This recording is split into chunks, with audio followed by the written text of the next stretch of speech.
Un Thaïlandais au chômage a aspergé 2 touristes malaisiens avec du diluant pour peinture avant de les incendier à Bangkok. Cet incident, survenu tard dans la nuit du jeudi 7 août au carrefour de Ratchaprason, a choqué touristes et habitants. Une agression au cœur de Bangkok.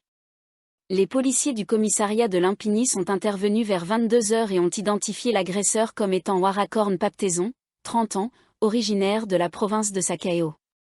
Sur place, ils ont saisi une bouteille en plastique de 1,5 litre de diluant pour peinture et un briquet. D'après des témoins, Warakorn avait discuté avec les 2 victimes avant de s'éloigner. Plus tard, alors que les touristes étaient assis sur les marches d'un centre commercial, il s'est approché, leur a versé le diluant dessus et a allumé son briquet. Les victimes ont tenté de fuir, mais les flammes se sont rapidement propagées. Des passants sont intervenus et ont maîtrisé l'agresseur jusqu'à l'arrivée de la police. Lors de son interrogatoire, Warakorn a reconnu les faits, affirmant qu'il n'avait aucun différend avec les victimes. Il a expliqué son geste par un stress intense dû au chômage et à la faim. Ancien boxeur, récemment licencié de son poste d'agent de sécurité, il peinait à retrouver un emploi et a précisé qu'il n'avait pas mangé ce jour-là. Les analyses toxicologiques effectuées sur le suspect se sont révélées négatives. La police poursuit l'enquête pour tentative d'homicide et travaille avec le ministère du Développement social et de la Sécurité humaine. Les victimes hospitalisées. Les victimes, un couple malaisien âgé de 26 et 27 ans, ont été transportés à l'hôpital de la police. Elles souffrent de brûlures au visage, sur le torse, au bras droit et à la jambe gauche. Les médecins surveillent leur état afin d'éviter toute infection. Leur situation est désormais stable et les autorités recueilleront de nouveaux témoignages dès que possible. Réaction des autorités thaïlandaises. Le ministre du Tourisme et des Sports, Sorawontiantom, a exprimé sa sympathie envers les victimes et coordonne l'action de la police touristique, des hôpitaux, des compagnies d'assurance et de l'ambassade de Malaisie. Il a demandé un renforcement des mesures de sécurité dans les zones touristiques majeures. Le ministère a activé le programme d'aide aux touristes étrangers et dépêché du personnel du centre d'assistance aux touristes pour suivre les soins médicaux. Des visites de soutien moral sont prévues dès que l'état des victimes le permettra. Je demande que les blessés et leurs familles soient rassurés. La Thaïlande prendra soin et protégera tous les touristes par tous les moyens possibles, afin que notre pays demeure une destination sûre et attractive, a déclaré Sorawon. 3 soldats thaïlandais ont été blessés après avoir déclenché une mine terrestre lors d'une patrouille de routine le long de la frontière thaïlando-cambodgienne, dans le district de Kantaralak, province de Sisaket, samedi matin. Il s'agit du 3e incident en 3 semaines où des soldats thaïlandais ont été blessés par des mines lors de patrouilles dans des zones frontalières disputées. Dans les 2 précédents cas, l'armée avait accusé le Cambodge d'avoir récemment posé ces mines. Le dernier incident s'est produit vers 10 h dans la zone frontalière de Don Aokrisana, selon le centre des opérations de la 2 régions de l'armée. Une patrouille de la compagnie d'infanterie 111 effectuait une mission de sécurisation afin de poser des clôtures en fil barbelé lorsque l'explosion s'est produite. Dirigée par le sergent-major de première classe Tana Pana et accompagnée de 2 soldats, la patrouille a déclenché une mine en inspectant l'itinéraire. Le sergent-major Tana a perdu son pied gauche dans l'explosion. Le soldat Pakpum Chesura a été blessé au bras et au dos, tandis que le soldat Tananché Krewom a subi une commotion cérébrale et une perforation du tympan. Les 3 militaires blessés ont été transportés à un hôpital local.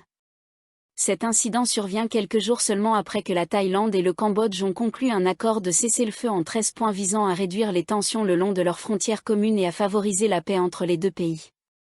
L'accord a été formalisé jeudi après-midi lors d'une session ministérielle spéciale du Comité frontalier général, GBC, à Kuala Lumpur, à l'issue de 3 jours de négociations intensives. Le Premier ministre par intérim, Fintam Wecheyachet, a déclaré samedi avoir reçu un rapport sur l'explosion. Également vice-premier ministre et ministre de l'Intérieur, il a précisé que l'incident s'était produit dans une zone en cours de déminage afin d'ouvrir un passage dans le cadre des mesures de sécurité visant à empêcher les traversées illégales. Il a exprimé sa sympathie envers les soldats blessés et indiqué que les détails de l'incident seraient transmis au ministère des Affaires étrangères pour être portés à l'attention dans le cadre de la Convention d'Ottawa, soulignant la présence persistante de mines dans la région. Il a insisté sur le fait que les opérations de déminage se poursuivraient avec prudence, citant la province de Surin où plus de 400 mines ont déjà été retirées. Il a également exhorté les forces de sécurité à faire preuve d'une vigilance extrême, notant que l'explosion était liée à une intensification des affrontements et à la pose de nouvelles mines. La question sera abordée lors de la prochaine réunion du comité frontalier régional, où seront identifiés des sites spécifiques pour des opérations conjointes de déminage. Le déminage figure parmi les 2 conditions rejetées par le Cambodge, mais M. Fintam a affirmé que ce point devra être rediscuté lors de la réunion. Prachuap Khiri quand 9 passagers ont été blessés lorsqu'un train à destination de Bangkok a déraillé dans le district de Quy Buri, tôt samedi matin. Le train spécial express numéro 38/46, composé de 12 wagons, effectuait la liaison entre le district de Sungei-Kolok, dans la province de Narathiwat, et la gare de Krung Thep Aphiwa, Bang Su, à Bangkok.